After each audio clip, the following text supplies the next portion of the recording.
प्रारंभ करते कहते श्री गणेशाय नमः, क्यों भाई? लेकिन यहां तो पहले श्री गणेश किससे हुआ? श्री रामई कथा से हुआ, राम कथा। कोई कामना नहीं पार्वती जी की, केवल राम और राम का भजन और राम का नाम और राम की कथा, इन दो से प्रेम है भगवती पार्वती जी का। भगवान शंकर ने कहा कि अगर राम का नाम और राम की कथा, इन दो से अगर प्रेम है तो मैं आपके इस प्रस्ताव को स्वीकार कर रहा हूं। वैसे मैं अवज्ञा तो नहीं करता, लेकिन आज मुझे कष्ट हो रहा था सुनकर के आपने कष्ट का निवारण कर दिया। क्योंकि विवाह के पहले प्रसन्नता भी तो होना चाहिए, जिसके साथ विवाह हो उसमें भी प्रसन्नता हो, क्यों भाई? उसमें भी प्रसन्नता, और जिसका विवाह हो उसमें प्रसन्नता, और जिसके साथ विवाह हो उसमें भी प्रसन्नता, दोनों में प्रसन्नता होनी चाहिए। विवाह के समय वर वधू दोनों में प्रसन्नता होनी चाहिए। कभी कभी ऐसी कंडीशन आ जाती है कि विवाह तो होता है लेकिन वर के मन में प्रसन्नता नहीं होती है, कभी वधू के मन में प्रसन्नता नहीं होती है। एक दूसरे की खामियां समझते रहते हैं, उनमें ये कमी है, ऐसी कमी है, उस घर में ये कमी है, ऐसी जगह हमारा विवाह कर रहे हैं, पता नहीं माता पिता को क्या हो गया, पता नहीं क्या क्या कहने लगते हैं लोग। सावधान, भगवान शिव प्रसन्न है, उधर पार्वती प्रसन्न है। क्यों? इसलिए कि यहां वासना नहीं है, यहां क्या है? उपासना है। इसलिए शिव पार्वती दोनों प्रसन्न हैं। जैसे ही भगवान शंकर ने कहा ठीक है महाराज मुझे स्वीकार, लेकिन एक निवेदन है। क्या निवेदन? यह है कि विवाह तो हो लेकिन व्यवस्था बनाने वाला कोई नहीं, क्योंकि राजा के यहाँ विवाह हो रहा है, किसी साधारण के यहाँ नहीं हो रहा है। तो जो हिमांचल जी राजा हैं, जब राजा के यहाँ विवाह हो रहा है तो व्यवस्था भी तो वैसी ही चाहिए। हमारे यहाँ कोई व्यवस्थापक है नहीं, भूत प्रेत पिशाच चाहिए। अब बताओ, भूत प्रेत पिशाच व्यवस्था बनाते हैं कि आप व्यवस्था पैदा करते? जल्दी बोलो, क्यों भाई? व्यवस्था में आप व्यवस्था पैदा करते हैं, भूत प्रेत पिशाच। तो सबसे ज्यादा बोलो भाई, शंकर जी के आसपास कौन रहते हैं? यही रहते हैं ना गण, भूत प्रेत पिशाच। एक नंदी बाबा बैठे रहते हैं। तो भाई, तो आप सब समझने की कोशिश करना जरा। भगवान शंकर ने कहा भूत प्रेत पिशाच यही सब हमारे पास रहते हैं। भगवान ने कहा भूत प्रेत पिशाचों की जरूरत नहीं है, मैं स्वयं व्यवस्थापक बनूंगा। राजा के यहां बारात जाएगी, व्यवस्था मैं करूंगा। अच्छा, भगवान जिस विवाह के व्यवस्थापक बन जाए उससे अच्छी व्यवस्था कोई दे सकता है क्या? भगवान से अच्छी व्यवस्था तो कोई नहीं दे सकता है। भगवान ने ये स्वयं स्वीकार किया है कि आपके विवाह की संपूर्ण व्यवस्था मैं संभालूंगा। ये भी पार्वती जी की तपस्या का परिणाम है कि भगवान स्वयं व्यवस्था संभालने के लिए तैयार है। बोलो भाई, भगवान स्वयं व्यवस्था संभालने के लिए तैयार है। माताओं, एक निवेदन मैं कर रहा हूं, हिमांचल जी को कोई प्रयास नहीं करना पड़ा, पार्वती की तपस्या ने ही विवाह की संपूर्ण व्यवस्था बना दी। योग संयोग सब प्रकार का पार्वती जी की तपस्या ने बना दिया। बोलो, बना दिया योग संयोग की नहीं? स्वयं भगवान नारायण को आकर के व्यवस्थापक बनना पड़ रहा है। बताओ तपस्या में कितनी बड़ी ताकत है। अब आपके सामने एक चुनौती आ रही है मेरे प्रवचन के माध्यम से कि महाराज जी, मेरी बेटी पार्वती जैसी तपस्या तो नहीं कर सकती है, जन्म लेते ही तपस्या करने लग जाए। हम तो सांसारिक मानव हैं, तो हमारी संतान में भी सांसारिकता रहेगी। और वो पार्वती जी की बात कहकर के आप हमारे परिवार को उस परिस्थिति से जोड़ना चाहो तो ये कैसे संभव होगा? क्यों भाई, ये प्रश्न खड़ा हो जाता है कि नहीं? लेकिन प्यारे, समाधान दे रहा हूं मैं। क्या? अपने बच्चों को बचपन से ही धार्मिक संस्कार दो। ये देना तो संभव है कि नहीं? है संभव। धार्मिक संस्कार बचपन से ही दो। शिक्षा की क्रांति में आपकी बेटी हो चाहे आपका बेटा हो, कहीं भी पढ़े, आपसे 500,000 किलोमीटर दूर रह करके पढ़े, लेकिन मैं एक बात कहता हूं, माता पिता भले ही उस बेटा बेटी के साथ नहीं जा सकते हैं, लेकिन संस्कार तो जा सकते हैं। बोलो ये संभव है कि नहीं? संस्कार जा सकते हैं, चाहे बेटी हो चाहे बेटा हो, संस्कार देकर के उसे भेजो। और संस्कार देकर के जब बेटा बेटियों को भेजोगे तो मैं दावे के साथ कह सकता हूं कि चाहे बेटा हो चाहे बेटी हो, 1000 किलोमीटर दूर क्यों न रहे, बेटा बेटियों के अंदर वासना नहीं आएगी, सदा उपासना ही रहेगी प्यारे, और अपने लक्ष्य को अवश्य ही पूरा करेंगे। क्योंकि बच्चे भटक जाते हैं जब वासना आक्रमण कर देती है। माँ बाप तो घर में बैठे हुए हैं, केवल दूरभाष से बात ही तो कर सकते हैं, 24 घंटे तो नहीं रह सकते हैं, और उनके अंदर क्या विचार हैं माँ बाप क्या समझ लेंगे।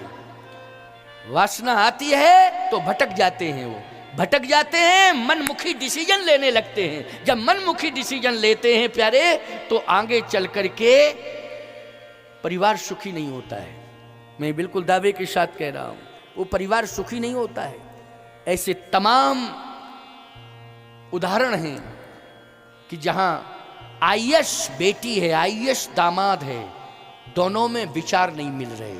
बोलो आईएएस शिक्षा की कितनी बड़ी श्रेष्ठता है, कितनी बड़ी गुणवत्ता है। आईएएस बेटी, आईएएस दामाद, लेकिन दोनों ही विपरीत दिशा में हैं, दोनों के विचारों में तालमेल नहीं है। इसको क्या मानोगे? कुसंस्कार मानोगे। शिक्षा तो मिली है, शिक्षा की ऊंचाई प्राप्त की है उन्होंने, लेकिन संस्कार नहीं लिए। आचारहीनम न पुनन्ति वेदा, आचारहीन मनुष्य को वेद स्वीकार नहीं करता है, भगवान स्वीकार नहीं करता है। इसलिए शिक्षा तो मिले, लेकिन शिक्षा के साथ संस्कार भी मिलना चाहिए। अगर शिक्षा के साथ शिक्षा तो रावण के जीवन से भी जुड़ी है। बोलो शिक्षा रावण के जीवन से जुड़ी है कि नहीं? वेद पढ़े फिर शंभु शबीत पुजावन, रावण के घर आवे। ब्रह्मा पढ़ाता है रावण को, बोलो पढ़ाता है ना ब्रह्मा? ब्रह्मा जिसको पढ़ाता हो और ब्रह्मा पढ़ा देता है तो रावण वेदों पर भाष्य करता है। फिर देखिए आप उसकी सफलता देखें, वो वेदों पर भाष्य करता है, और ऐसा भाष्य करता है वेदों पर कि ब्रह्मा उसके भाष्य को देख करके आश्चर्यचकित होते हैं कि मैंने जितना पढ़ाया उससे ज्यादा तो इसने लिख दिया है। ब्रह्मा आश्चर्यचकित है। समझ में आई बात कि नहीं? लेकिन संस्कार नहीं है, संस्कार नहीं है। वो ब्रह्मा को ही मानने को तैयार नहीं है, अपने गुरु शंकर को ही मानने को तैयार नहीं है, अपने बूढ़ने को तैयार नहीं है। बोलो भाड़ में जाए ऐसी शिक्षा, जिस शिक्षा ने संस्कार ना दिया हो। इसलिए संस्कार बचपन से ही डालो, शिशुपन से, बचपन से ही संस्कार डालो। कल भी मैंने संकेत किया था कि बचपन के दिए हुए संस्कार 55 में काम आते हैं ना, कल का सूत्र था मेरा, बचपन के संस्कार 55 में काम में आते हैं। और 55 में संस्कार दोगे तो फिर वो संस्कार कहाँ, उनमें स्थायित्व तो नहीं आ पाएगा प्यारे। इसलिए संस्कार देना है। सभी से कह रहा हूं, जितने भी यहां बैठे हुए हैं इस सभा मंडप में, मैं सामूहिक रूप से सबसे कह रहा हूं कि बेटा हो चाहे बेटी हो, इन दोनों को आप शिक्षा के साथ साथ संस्कार से जोड़िए। और संस्कार मिलेंगे कैसे? संस्कार मिल सकते हैं सत्संग से। बिन सत्संग विवेक न होई, बिना सत्संग के संस्कार नहीं मिल सकते हैं। इसलिए मैं कहता हूं कि केवल मात्र आश्रमों में ही सत्संग नहीं होना चाहिए। इस भूखंड में जितने भी गांव बसे हैं, इस धरती पर जितने भी गांव बसे हैं, प्रत्येक गांव में सत्संग होना चाहिए। सत्संग की भूमि बन जाएगा गांव, तो संस्कारी संतान हो जाएगी। सत्संग के प्रभाव जरूर पड़ जाएंगे, इसमें कोई शक नहीं। सत्संग की बड़ी महिमा है। आप भागवत की कथा सुनते हो, हिरण्यकश्यप जैसा दैत्य, जिसके भय के कारण पृथ्वी कांपती थी, ऋषि मुनि महात्मा दुखी थे, वो स्वयं अपने को भगवान मानने लगा था। वो कहता था कोई भगवान नहीं है, मैं स्वयं भगवान हूं।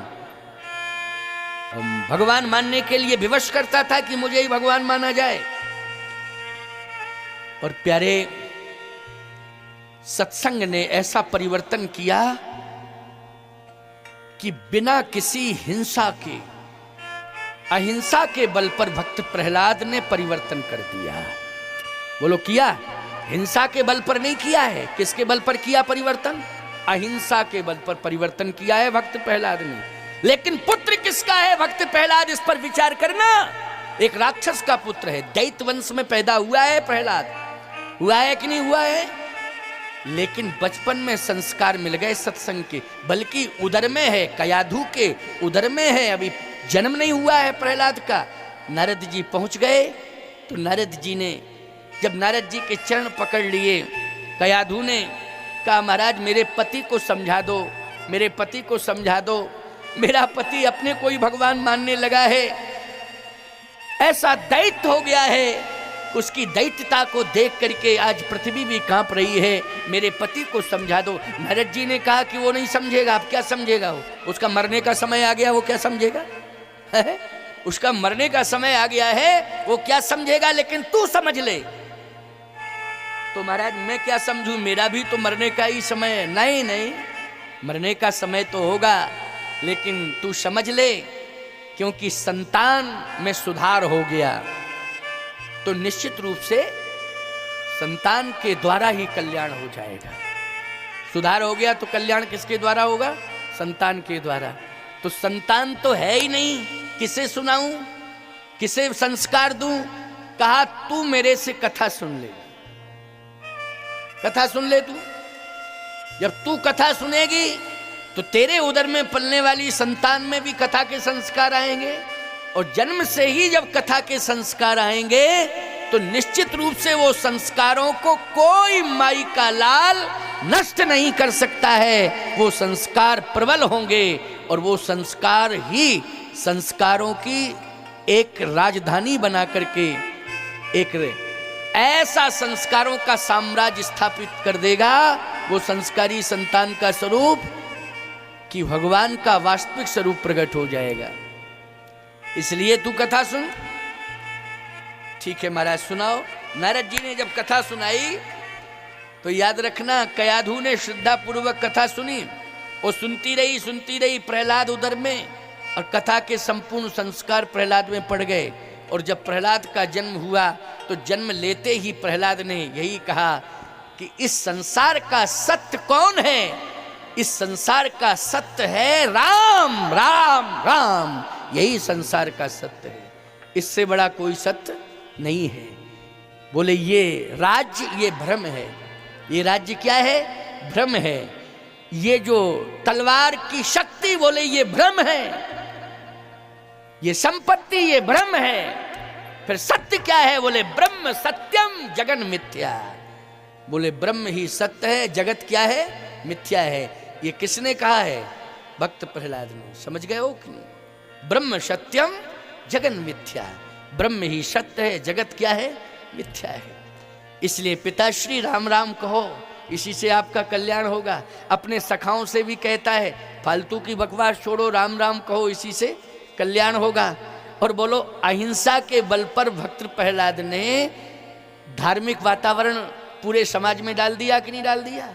और ऐसा वातावरण पैदा किया समाज में कि भगवान को उस प्रहलाद के पवित्र वातावरण के प्रभाव से नृसिंह भगवान को जन्म लेना पड़ा। बोलिए नृसिंह भगवान की।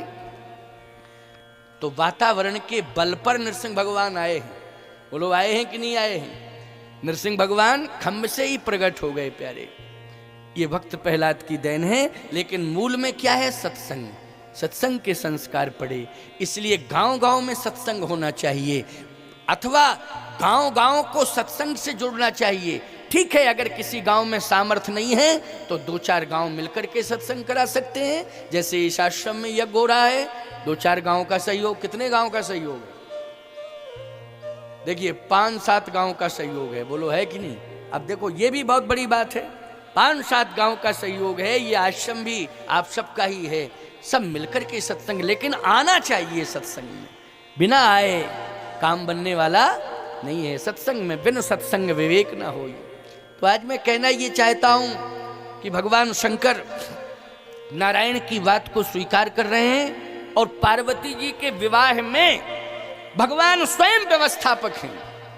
भगवान ने कहा मैं व्यवस्था करूंगा, कोई चिंता नहीं करनी है, कतई चिंता नहीं करनी है।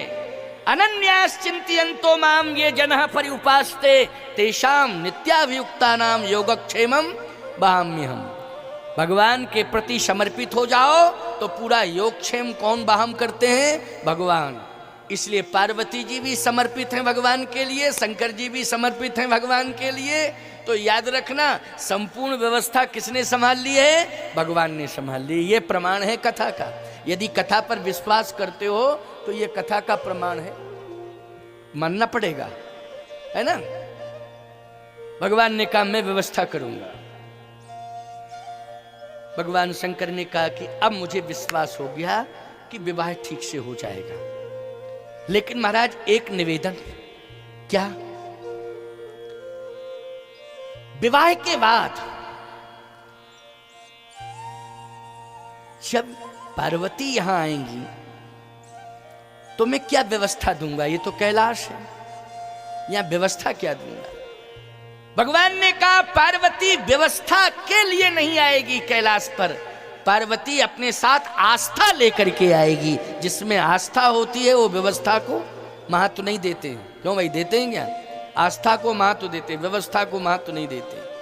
अगर आपकी हनुमान जी के प्रति आस्था है, बालाजी भगवान के प्रति आस्था है, दुर्गा जी के प्रति आस्था है, भगवान शिव के प्रति आस्था है, तो आप यहाँ व्यवस्था को देखने नहीं आएंगे, आप आस्था लेके आएंगे और व्यवस्था पर ध्यान नहीं देंगे, क्योंकि आपको आस्था से मतलब है।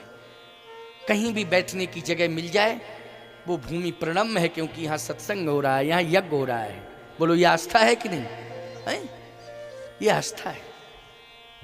और मैं कहता हूं जिसके जीवन में आस्था होती है उसका पल्ला भारी होता है। ये मेरा अनुभव है, चैलेंज है। जिसके जीवन में आस्था होती है उसका पल्ला भारी होता है। यहां श्रोता जितने भी आए हैं, मैं कहता हूं सबका पल्ला भारी है। अगर सबका पल्ला भारी ना होता तो जो वजनदार पल्ला होता है वो नीचे होता है, और जो हल्का पल्ला होता है वो। क्यों भाई, गलत कह रहा हूं क्या मैं? तराजू का पल्ला देख लेना, जिस पर वजन होता है वो कहां जाता है? नीचे, और जिसमें वजन कम होता है वो ऊपर। श्रोताओं के जीवन में आस्था का वजन है। किसका वजन है? आस्था का वजन है। और आस्था का वजन है तो देखो तुम्हारा पल्ला भारी और बोलने वाले का पल्ला उठा हुआ है। क्यों भाई? एक तो मंच के ऊपर भी ये 3 फीट का सिंहासन है, ये उठा हुआ है कि नहीं पल्ला? जल्दी बोलो। देखने में लग रहा है कि महाराज जी तो ऊंचाई पर बैठे हैं, चांदी के सिंहासन पर बैठे हैं। अरे चांदी के पे बैठे हो चाहे सोने के पे, लेकिन पल्ला तो भारी, हल्का है, भारी नहीं है। क्या है? हल्का है पल्ला। क्यों? चाहे सोने के सिंहासन पर बैठे हो, लेकिन पल्ला कहता है हल्का है, तभी तो उठ गया। पल्ला तुम्हारा भारी है, इसलिए नीचे बैठे हो। जो जमीन पर बैठा वो जमींदार, चौकी पर बैठा वो चौकीदार। बोलो, अब जमींदार की कीमत ज्यादा होती कि चौकीदार की? जमींदार की कीमत होती है, चौकीदार की कीमत कहाँ होती है? लेकिन जमींदारी आई वो चली गई, चौकीदारी बरकरार है। ये तो मानना पड़ेगा। क्यों भाई, मानना पड़ेगा कि नहीं? इसलिए चलो भाई, आस्था का पल्ला भारी होता है, इसलिए तुम सब आस्था लिए बैठे हो। इसलिए जनार्दन के स्वरूप हो, जनता नहीं हो। क्या हो? जनार्दन। जनार्दन कहते हैं भगवान, जनार्दन कहा जाता है। सत्संग में जो सत्संगी आता है जनता नहीं कहा जाता है, क्या कहा जाता है? जनार्दन। नेता की सभा में पहुंचते हैं लोग, कहते भारी जनता थी वहां, बहुत जनता थी। कितनी जनता? बोले लाखों जनता थी। वो जनता है, लेकिन तुम जनता नहीं हो, सत्संग के परिसर में जो आ जाता है वो जनार्दन बन जाता है प्यारे, भगवान का स्वरूप हो जाता है वो। तुम जनार्दन हो, इसलिए श्रद्धा लेकर आए हो, श्रद्धा से बैठे हो, ये तुम्हारी वजनदारी है। श्रद्धा की पूंजी सबसे बड़ी पूंजी होती है। भगवान शंकर और पार्वती जी के विवाह का संपूर्ण दायित्व ले लिया भगवान ने, मैं संभालूंगा, चिंता करने की कोई जरूरत नहीं है। और पार्वती जी की चिंता नहीं करना, पार्वती आस्था लेके आएंगी। क्या लेके आएंगी? आस्था लेके आएंगी। अच्छा बोलो भाई, आस्था लेकर के तुम लोग भी आए हो, राम कथा प्रकट हो गई कि नहीं हो गई? राम कथा प्रकट हो गई। आस्था लेके नहीं आए होते तो मैं कथा ही नहीं कहता, मैं यही कहता कि कथा लायक समाज नहीं है, अब क्या कथा सुनाऊं, बोलो यही कहता मैं। लेकिन नहीं, मैं कथा कह रहा हूँ, उत्साह से कह रहा हूँ, मेरे मन में प्रसन्नता है, आनंद से कथा कह रहा हूँ और नित्य आनंद मेरा बढ़ रहा है। इसलिए कि तुम लोग क्या लेके आए हो? आस्था लेके आए। आस्था लेके, पार्वती आस्था लेके आ रही हैं, इसलिए राम कथा का जन्म हो रहा है। प्रश्न तो यह है ना, आस्था का प्रश्न है। भगवान शंकर मन ही मन प्रसन्न हो गए और नारायण को प्रणाम किया, कहा चिंता करने की जरूरत नहीं है। इधर भगवान ने देवताओं से कहा, इंद्र से कहा, इंद्र से कहा कि ऐसा करना, राजा के यहाँ बारात जा रही है। तो इंद्र बोला वर का नाम तो बताओ प्रभु, वर कौन है? कहा वर तो भगवान शंकर हैं। अच्छा शंकर जी तैयार हो गए? इंद्र बोला। भगवान ने कहा तैयार हुए नहीं, मैंने तैयार किया है, मैंने तैयार किया है। और तुम्हें मालूम नहीं? अच्छा विवाह किसके साथ हो रहा है? विवाह किसके साथ हो रहा है? कहा हिमांचल की पुत्री पार्वती के साथ। तो इंद्र ने कहा कि वो तो बहुत बड़ी तपस्विनी है। कहा शंकर जी से बड़ा तपस्वी कोई दुनिया में नहीं है, और पार्वती जैसी तपस्विनी दुनिया में नहीं है, इसलिए तपस्वी के साथ ही तो तपस्विनी का विवाह होगा। लेकिन इंद्र, जितने भी देवता हैं सब तुम्हारे नेतृत्व में बाराती बन के जाएंगे। इंद्र ने कहा हमें स्वीकार है। अब याद रखना, देवता बाराती बन के जा रहे हैं। पहली बात तो यह है कि बाराती मिल तो जाते हैं बहुत, लेकिन परेशानी पैदा कर देते हैं। क्यों भाई, कर देते कि नहीं कर देते? मिल तो जाते हैं बहुत, लेकिन समस्या पैदा कर देते हैं वहां पहुंच के, और पता नहीं कितने प्रकार की समस्या पैदा करते हैं। मैं आपको क्या बताऊं, एक गांव में तो ऐसी बारात पहुंची कि भोजन रखा रहा, और गांव के लोग बारातियों को उठा रहे तो वो उठा ही नहीं रहे। समझ रहे कि नहीं? पूरा गांव लग गया, उठिए साहब भोजन की तैयारी, लेकिन वो उठ ही नहीं रहे। गांव के लोगों ने कहा उठ क्यों नहीं रहे? बोले हम उठ ही नहीं पा रहे। अरे तो भोजन तो रखा है। बोले भोजन तुम्हारा रखा रहे, लेकिन हमने ऐसी चीज पी ली है कि अब भोजन की जरूरत ही नहीं। हमने ऐसी चीज पी ली है, अब भोजन की जरूरत नहीं है। सोचो जरा, विचार करना। और दूल्हे को देखा, बोले दूल्हे का तो पता लगाओ। तो दूल्हा तो ऐसी जगह पड़ा था कि गांव के लोग स्वागत न करके कुत्ते स्वागत कर रहे थे उसका। गांव के कुत्ते आके, बोलो भाई, जब ऐसी गंदी संदी चीज पी लोगे तो कुत्ते नहीं करेंगे स्वागत तो कौन करेगा? सोचो जरा, है? लेकिन सावधान, आज भगवान शिव को ऐसे बराती मिल गए जो देवता ही देवता हैं प्यारे। स्वर्ग के देवताओं को उतर के आना पड़ा और बराती बन के जाना पड़ा। विवाह तो बहुत हुए हैं संसार में, लेकिन देवता बराती बन करके जाए। 2-5 देवता आते हैं, पूजा करा के चले जाते हैं। बोलो, देवता तो आते हैं, लेकिन किस लिए आते हैं? कि पूजन करो इनका, तो पूजन के लिए आते हैं, लेकिन बराती बन के जा रहे हैं देवता। ये बहुत बड़ी विशेषता है। भगवान नारायण ने कहा इंद्र, ये तुम्हारा दायित्व है कि तुम सब देवताओं को ले जाओगे साथ में और बराती बन के जाएंगे। कहा महाराज स्वीकार है। अब देवता तैयार हैं, बराती बन करके जा रहे हैं। ब्रह्मा जी के पास सूचना पहुंचाई कि आपको विवाह पढ़ने के लिए आना है। तो ब्रह्मा जी बोले हम तो चेलों को भेजते हैं, हम कहीं नहीं जाते हैं। बोले नहीं, अब आपको ही आना पड़ेगा, चेले वेले से काम नहीं चलेगा, डायरेक्ट आपको आना पड़ेगा। तो ब्रह्मा जी बोले आखिर ये तो बताओ कि कौन सा ऐसा प्रभावशाली वर है कि जिसका विवाह पढ़ने के लिए ब्रह्मा को आना पड़ रहा है। भगवान नारायण ने कहा स्वयं भगवान शंकर। अच्छा, शंकर जी स्वयं वर हैं, तब तो हमें विवाह पढ़ने के लिए आना पड़ेगा। तो ब्रह्मा जी विवाह पढ़ने के लिए आ रहे हैं। ब्रह्मा से बड़ा विद्वान है कोई, बताओ? ब्रह्मा से बड़ा कोई विद्वान नहीं। ब्रह्मा जी विवाह पढ़ने के लिए आ रहे हैं। देवता सब बाराती बन के आ रहे हैं। क्या गजब का विवाह है, बोलो।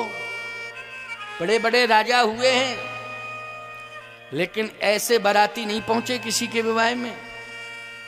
और बड़े बड़े विवाह पढ़ने वाले पंडित भी बहुत हैं संसार में, लेकिन ब्रह्मा जैसा पंडित नहीं है। ब्रह्मा स्वयं वेद पढ़ने वाला, पढ़ाने वाला, संसार को मार्गदर्शन देने वाला, वेद मार्ग पर चलाने वाला, प्रेरणा देने वाला ब्रह्मा आज स्वयं विवाह पढ़ने के लिए आया। तैयारी हो गई। अब नारद जी को भगवान ने भेजा कि जाओ शंकर जी से कहो कि अपना श्रृंगार करें, नहीं तो यहाँ से हम किसी श्रृंगारी को भेज दें तो वो श्रृंगार कर देंगे। किसी श्रृंगार, अगर उनके पास हो श्रृंगारी तो अपना श्रृंगार कर। भाई जो वर होता है उसका मेकअप होता है ना, श्रृंगार होता है ना, जिस दिन जाता है वो विवाह के लिए। तो भगवान ने कहा नारद जी जाओ, या तो मैं श्रृंगारी भेज दूं, अथवा एक काम करो तुम श्रृंगारी लेकर के जाओ। तो भगवान नारायण ने एक श्रृंगारी को भेजा, श्रृंगार करने वाले को कहा जाओ भगवान शंकर का श्रृंगार करो। और जैसे ही नारद जी लेकर के पहुंचे श्रृंगारी को, तो नारद जी ने कहा महाराज भगवान का आदेश है कि श्रृंगार हो जाए आपका, क्योंकि अब आपको जाना है विवाह स्थल पर, ससुराल, तो आपका पहले श्रृंगार हो जाए। भगवान शंकर ने कहा कि श्रृंगार तो मेरा रोज ही होता है। कह रोज वाला श्रृंगार नहीं, विवाह वाला श्रृंगार। भगवान शंकर ने कहा कि नहीं नहीं, ये डुप्लीकेट श्रृंगार नहीं, ये विवाह वाला जो श्रृंगार होता है वो डुप्लीकेट होता है, और दो दिन के लिए होता है, इसके बाद फिर वही स्थिति पैदा हो जाती है। इसलिए बनावटी श्रृंगार लेकर के हम नहीं जाएंगे, हम तो ओरिजिनल जो हमारा श्रृंगार है। अच्छा, और मेरा श्रृंगार, मेरे श्रृंगार को करने की क्षमता सब में नहीं होती है। जो मरघट पर रहते हैं वही मेरा श्रृंगार करते हैं। अच्छा बोलो भाई, जो मरघट पर रहते हैं वो किसका श्रृंगार करते हैं? शिव जी का श्रृंगार करते हैं। सुबह शंभुगन करें श्रृंगार। तो ये शंभु का श्रृंगार मरघट पर रहने वाले। अच्छा, मरघट पर कौन रहते हैं? मरघट पे भूत प्रेत रहते हैं। वो कौन रहते हैं? भूत प्रेत श्रृंगार करेंगे। तो भूत प्रेत जितने भी रहते हैं वो सब श्रृंगार करेंगे शिव जी का। आप कल्पना करिए आपके विवाह में भूत प्रेत श्रृंगार करें और वो भेजें भूत प्रेत श्रृंगार करके जिसको, तो विवाह में समस्या पैदा होगी कि नहीं होगी, बोलो? और यहां भगवान शंकर, अच्छा भूतों ने कहा कि हम श्रृंगार तो करेंगे लेकिन हम आपके साथ जरूर जाएंगे। तो शंकर जी ने कहा मना किसने किया है? भूतों ने कहा कि मना किसने किया? संकेत तो पहले ही से मिल गया है। क्या संकेत मिला? कहा जितने भी देवता हैं वो सब बाराती बन के जा रहे हैं और व्यवस्था में स्वयं भगवान हैं। तो याद रखना, जहां भगवान होता है वहां भूत नहीं होते हैं, जहां देवता होते हैं वहां भूत नहीं होते हैं। तो जहां भगवान है, जहां स्वयं देवता हैं, वहां भूत प्रेत कहां रहेंगे? इसलिए महाराज क्षमा करना, हम तो आपको यहीं से प्रणाम कर रहे हैं और आप आगे बढ़िए, अपना विवाह कराइए। लेकिन हम दुखी हैं। भगवान ने कहा क्यों दुखी हो? शंकर जी ने कहा, भूतों ने कहा हम इसलिए दुखी हैं कि हमने ये सोचा था कि सारी दुनिया मुझे दूर कर चुकी है। दुनिया में जितने लोग हैं सब भूत प्रेतों को दूर कर चुके हैं। न जाने कितने प्रकार के साधन कर रहे हैं, अनुष्ठान कर रहे हैं, भूतों को सब भगा रहे हैं। अच्छा बोलो, जितने भी उपासनाएं हो रही हैं, जितनी भी साधनाएं हो रही हैं, किनको भगाने के लिए? भूतों को भगाने के लिए। लेकिन आपका ही दरबार एक ऐसा है जहां भूतों को भी शरण मिल रही है, जहां एक और भूतों को शरण मिल रही है और दूसरी ओर अवधूतों को भी शरण मिल रही है। एक तरफ अवधूत बैठे हैं, दूसरी तरफ भूत बैठे हैं। ये केवल आपका ही ऐसा दरबार है और दुनिया में किसी का दरबार ऐसा नहीं है। लेकिन आज इस विवाह के कारण हम भूतों को दूर होना पड़ रहा है। कष्ट है ये। भगवान शंकर ने कहा नहीं, हम तुम्हें दूर नहीं कर सकते हैं। किसने कहा कि दूर करें? कहे किसी ने नहीं कहा, लेकिन अपने आप ही कंडीशन परिस्थिति के कारण दूर हो जाएंगे, क्योंकि आपके साथ जब देवता चलेंगे, भगवान चलेंगे, तो हम भूत टिक पाएंगे क्या? रह ही नहीं सकते हैं। भगवान शंकर ने कहा तो हम नारद जी को बुलाते हैं और नारद जी से बात करते हैं कि हमारे भी कुछ स्पेशल बाराती हैं, वो हमारे साथ जाएंगे, और अगर हमारे बाराती नहीं जाएंगे तो विवाह कैंसिल। कोई दिक्कत की बात नहीं, क्या हमारे ही लोग नहीं जा पा रहे हैं तो विवाह किस बात का, कैंसिल। नारद जी को बुलाया।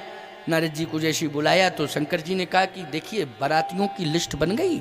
हाँ, बोले बारातियों की लिस्ट तो बन गई, कितने बाराती जा रहे हैं? अरे बोले बारातियों की संख्या 33 करोड़ है। अरे राजा के यहाँ बारात जा रही है, किसी साधारण के यहाँ बारात जा रही है, वहां रिद्धियां सिद्धियां काम कर रही हैं। 33 करोड़ क्या चौगने पहुंच जाए इससे, तो वहां रिद्धियां सिद्धियां काम कर रही हैं, वहां तो सारा काम हो जाएगा। कहे बारात देवता बाराती बन के जा रहे हैं, लेकिन ठीक है करोड़ों बाराती जाएं, लेकिन हमारे भी कुछ बाराती चढ़ रही, लेकिन हमारे ऊपर कोई असर नहीं। क्या असर है? कोई असर नहीं भांग का। अरे जितने संसार में पूजन कर रहे हैं, अभिषेक कर रहे हैं शिव जी का, भांग तो चढ़ाते ही हैं, हमारे ऊपर कोई असर नहीं, ज्यादा और कम की कोई बात ही नहीं।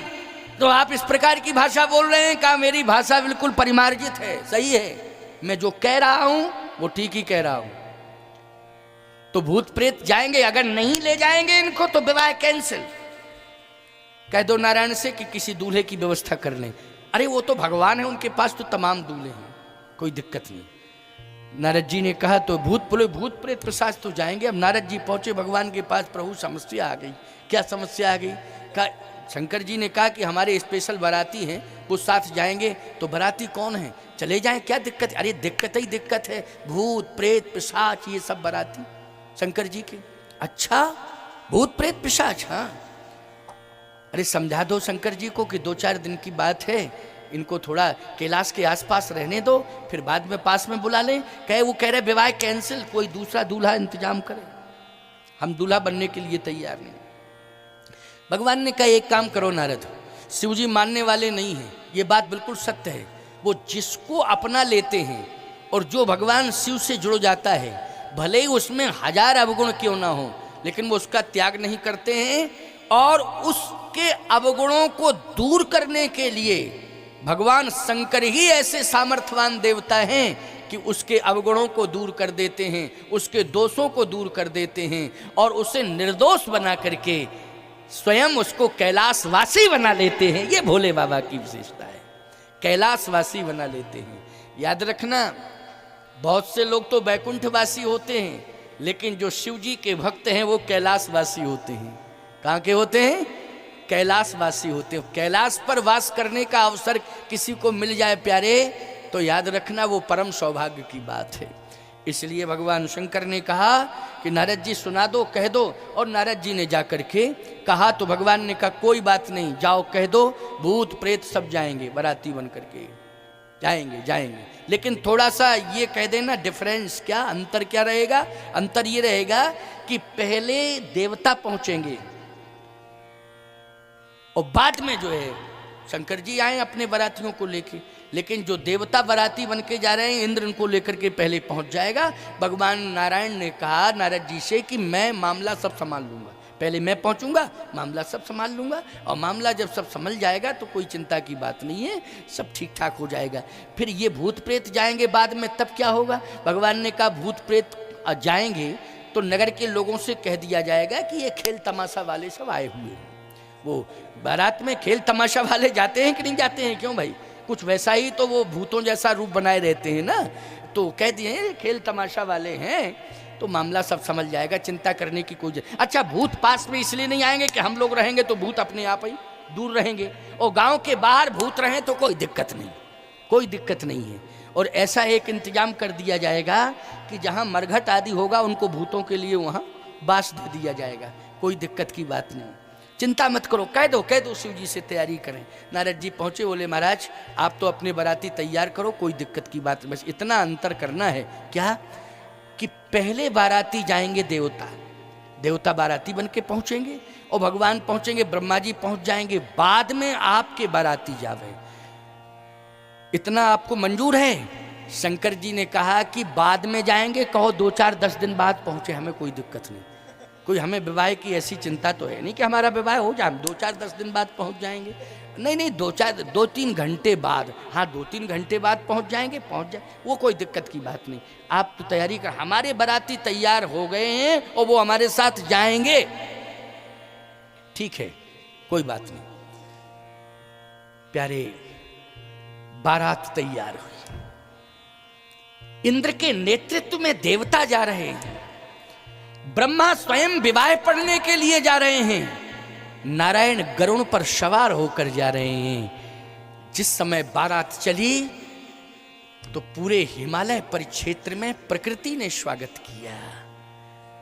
प्रकृति स्वागत, क्योंकि सबसे सुंदर प्रकृति यदि है तो वो हिमालय में है। बोलो भाई, सबसे सौंदर्य, सबसे सुंदर प्रकृति का सौंदर्य कहाँ देखने को मिलता है? हिमालय में देखने को मिलता है। मैं तो अभी कह रहा था, शर्मा जी से कह रहा था कि यहाँ वृक्षों का अभाव है, और वृक्ष भी हैं तो छोटे छोटे वृक्ष हैं। क्यों भाई? वृक्षों का अभाव है। मैंने यही कहा था, मैंने कहा कि मोर तो सब ठीक है, लेकिन यहाँ वृक्षों का बहुत अभाव है। और वृक्षों का जहाँ अभाव होता है प्यारे, वहाँ निश्चित रूप से ये मान लेना चाहिए कि वर्षा का अभाव होता है। वृक्षों के अभाव में किसका अभाव होता है? वर्षा का अभाव होता है। और वर्षा का अभाव जहाँ होता है वहाँ पर्याप्त मात्रा में किसान को लाभ नहीं मिल पाता है खेती का। गलत कह रहा हूँ क्या? गलत तो नहीं बोल रहा हूँ। वो तो ये कहिए कि आप मालवा वासियों को यदि वृक्षों के अभाव में पर्याप्त धनधाम प्राप्त हो रहा है तो ये मान लो कि आपका पुरुषार्थ नहीं है, ये तो भगवान की कृपा है आपके ऊपर जो आपको मिल रहा है। ये पुरुषार्थ नहीं, कृपा है, कृपा से मिल रहा है। नहीं तो वृक्ष जहाँ होते हैं वहीं पर पर्याप्त वर्षा होती है। मैं ये चाहूंगा कि ज्यादा से ज्यादा वृक्षारोपण हो, ज्यादा से ज्यादा वृक्षारोपण हो, हरितमा दिखाई देनी चाहिए, हरे भरे वृक्ष दिखाई देने चाहिए। इसके लिए आप परिश्रम करें और वृक्षारोपण करें, और गांव गांव में वृक्षारोपण होना चाहिए। मैं एक बात कहता हूं, 2 चीजों पर ध्यान देना है आपको। मैं एक मंत्र दे रहा हूं आपको इस मंच से, 2 चीजों पर ध्यान देना है। क्या? प्रत्येक प्राणी ये संकल्प ले कि हमारे जीवन में 2 की सेवा प्रमुख रहेगी। क्या? ज्यादा नहीं तो एक गौ माता की सेवा और दूसरा वृक्षों की सेवा, ये हम संभालते। एक वृक्ष का संकल्प लेते हैं, एक गौ माँ की सेवा का संकल्प लेते हैं, तो एक ही गौ माँ की सेवा का संकल्प एक व्यक्ति ले लेगा और एक वृक्ष की सेवा करने का संकल्प एक व्यक्ति ले लेगा।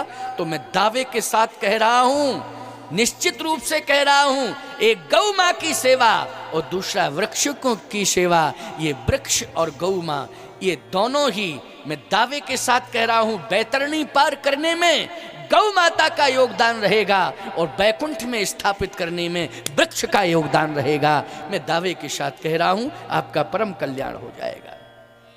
क्योंकि जहां पर वृक्ष है वहीं बैकुंठ है। बोलो भाई, जहां पर वृक्ष है वहीं बैकुंठ है, जहां पर गौ माता की सेवा है वहीं पर मुक्ति है। गौ माँ की सेवा जहाँ है वहाँ मुक्ति है, और जहाँ वृक्ष की सेवा है वहीं पर वैकुंठ है। इसलिए मुक्ति और वैकुंठ दोनों मिल जाएंगे। केवल 2 को ही पकड़ लो, वृक्ष और गौ माँ।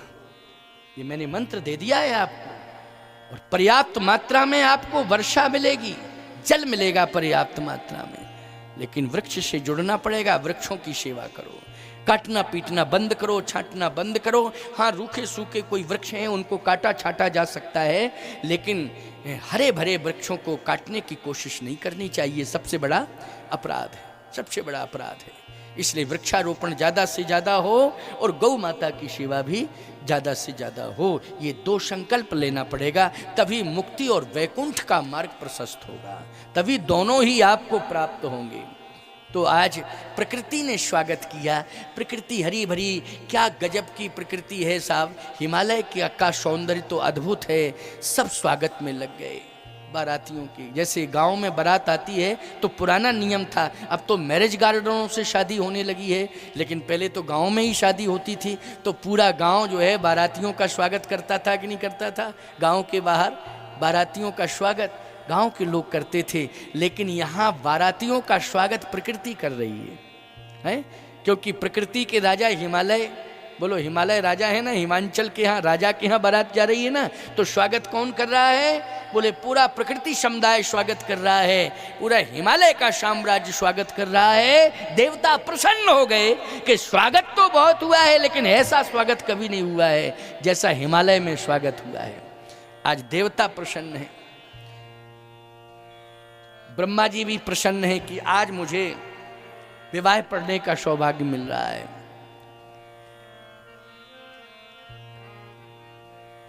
गांव के लोगों ने कहा, हिमांचल राज्य के लोगों ने कहा कि सब तो दिखाई दे रहे हैं, लेकिन दूल्हा, ओहो, जैसे इंद्र को देखा तो इंद्र बड़ा सुंदर है, बहुत सुंदर है इंद्र, और जैसे इंद्र को देखा तो गांव के लोगों ने कहा कि दूल्हा तो यही है, बाकी तो सब बराती, लेकिन दूल्हा यही है। जैसे ही आगे बढ़े, इंद्र के सामने पहुंचे, लोग प्रणाम किया, कहा आप ही दूल्हा? कहे गलत, हम दूल्हा नहीं हैं, हम तो दूल्हा के नौकर हैं। नौकर? इंद्र कह रहा है, ये समझ गए हो कि नहीं, दूल्हा कौन है? भगवान शंकर। और इंद्र कह रहा है कि खबरदार, नौकर को दूल्हा कह रहे हो, हम तो नौकर हैं। लोगों ने कहा कि जब नौकर इतना सुंदर है तो दूल्हा कितना सुंदर होगा, गजब का दूल्हा। आज दूसरे नंबर पे भगवान नारायण आ रहे थे, तो नारायण के सौंदर्य का वर्णन करना क्या गजब की बात है। पादुका रख दो, पादुकाएं रखी हुई हैं, तो व्यासपीठ का पूजन पादुकाओं का पूजन माना जाएगा, तो पादुकाओं का पूजन कर लो, कोई दिक्कत नहीं। और यदि आने का संकल्प ही ले लिया है तो आने दो अब इनको, यदि संकल्प ही हो गया उनका कि नहीं हमें आना ही है तो आ जाने दो, उनकी श्रद्धा की बात है भाई। वरना व्यवस्था ये दी गई है कि भगवान की चरण पादुकाएं, आशीर्वाद आशीर्वाद, ये भगवान की चरण पादुकाएं हैं, तो यहाँ पर सभी लोग मर्यादा के साथ प्रणाम कर सकते हैं। ये भगवान, इनका पूजन तो हम भी करते हैं। ये चरण पादुकाएं बहुत महत्वपूर्ण हैं। ये हमारी कामदगिरि पीठ की चरण पादुकाएं हैं। राम जी ने भरत जी को चित्रकूट कामदगिरि से ही चरण पादुकाएं दी थीं। प्रभु करी कृपा पामरी दीनी, सादर भरत शीस धर लीनी। तो भगवान श्री राम ने भरत जी को पादुकाएं दी थी, और ये पादुकाएं सिर पर धारण करके भरत जी अयोध्या आए थे। तो चित्रकूट से ही तो ये चरण पादुकाएं आई हैं, भगवान राम की चरण पादुकाएं हैं। इनके पूजन का बहुत महत्व है। प्रवचन के बाद सबको पूजन करने का सौभाग्य मिलेगा, लेकिन जब तक कथा चल रही है तब तक तो कथा से जुड़ो, इसके बाद में पूजन कर लेना चरण पादुकाओं का। पहले पूजन करने के लिए यजमान को बुलाया जाता है। यजमान की पूजन के बाद कथा इसलिए होती है कि कथा पर्याप्त मात्रा में सब सुन लो, और यदि पूजन के लिए सबको बुलाया जाएगा तो पूजन ही पूजन होगा, कथा कहाँ हो पाएगी। लेकिन कथा के बाद स्वतंत्रता है पूजन करने में, आओ सब पूजन करो, चरण पादुकाओं को प्रणाम करो, कहीं कोई प्रतिबंध नहीं होगा। लेकिन कथा तक जो है अगर करना ही है प्रणाम तो चरण पादुकाओं को ही प्रणाम किया जाए, पूजन किया। आइए सुनिए जरा, बहुत अच्छी बात है। आगे भगवान विष्णु पीछे हैं। लोगों ने कहा कि यही दूल्हा हो सकते हैं, और कोई दूल्हा नहीं, यही दूल्हा है। भगवान विष्णु को जैसे ही देखा प्रणाम किया, कहा आप ही दूल्हा हैं। भगवान ने कहा चुप रहो, हम दूल्हा के मित्र हैं। क्या है? हम मित्र हैं दूल्हा के। अरे दूल्हा का मित्र इतना सुंदर है तो दूल्हा कितना सुंदर होगा, सोचो जरा। दूल्हा तो पीछे आ रहा है, और गजब की बात तो यह है कि लोगों ने देखा, हिमालय के लोगों ने देखा, तो दूल्हा को देख करके डर व्याप गया। क्यों? शंकर जी बैठे तो थे नंदी पर, लेकिन नंदी की पूंछ की तरफ किए थे पीठ, और नंदी के मुंह की तरफ किए थे पीठ, और नंदी के पूंछ की तरफ किए थे मुंह। देखो बैठने का उल्टे बैठे थे, सीधी सी बात ये।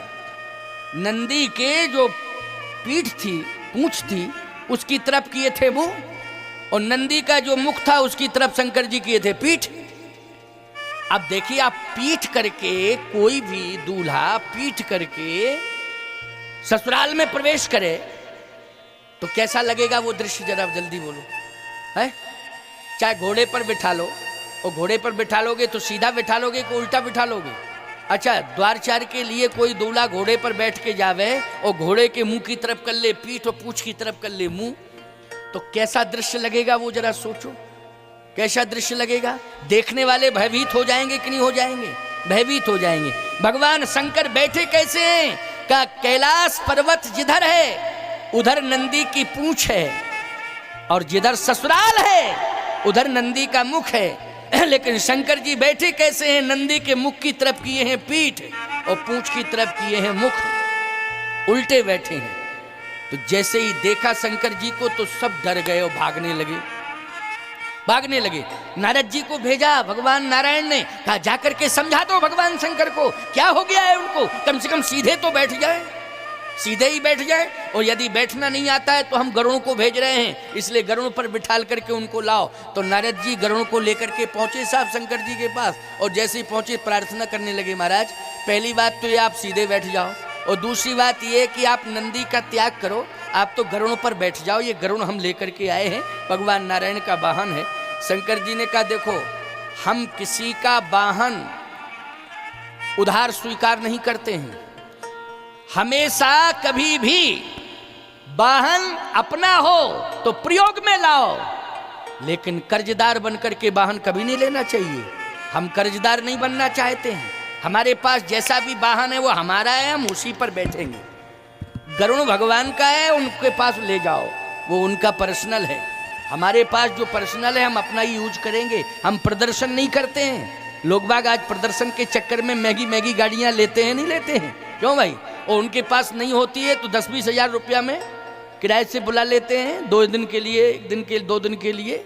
भगवान शंकर ने कहा ये मेरा सिद्धांत नहीं है कि कर्ज लेकर के विवाह करना चाहिए, कर्ज लेकर के ही साधन जुटाना चाहिए, कर्ज लेकर के दूसरों से मांग करके ही व्यवस्थाएं बनानी चाहिए। हम इसके विरोधी हैं, शिव इसका विरोधी है। जो व्यवस्था स्वयं की हो उसी व्यवस्था का प्रयोग करना चाहिए। प्रभावित करने के लिए बाही वैकल्पिक व्यवस्थाओं को नहीं बनाना चाहिए। जो हमारे पास व्यवस्थाएं हैं उन्हीं व्यवस्थाओं में संतुष्टि रखना चाहिए। इसलिए मेरी व्यवस्था स्वयं की है, नंदी बाबा, हम तो उसी पर बैठ के जाएंगे। तो सीधे तो बैठ जाओ, कम से कम नंदी बाबा के मुंह की तरफ अपना मुंह कर लो और नंदी बाबा की पूंछ की तरफ अपनी पीठ कर लो। शंकर जी ने कहा हम आज जानबूझ करके सोच समझ के ही बैठे हुए हैं। तो आप सोच समझ के क्यों बैठे हैं? भगवान शंकर ने कहा इसलिए कि नंदी की पूंछ की तरफ मेरा कैलाश है और नंदी के मुंह की तरफ मेरी ससुराल है।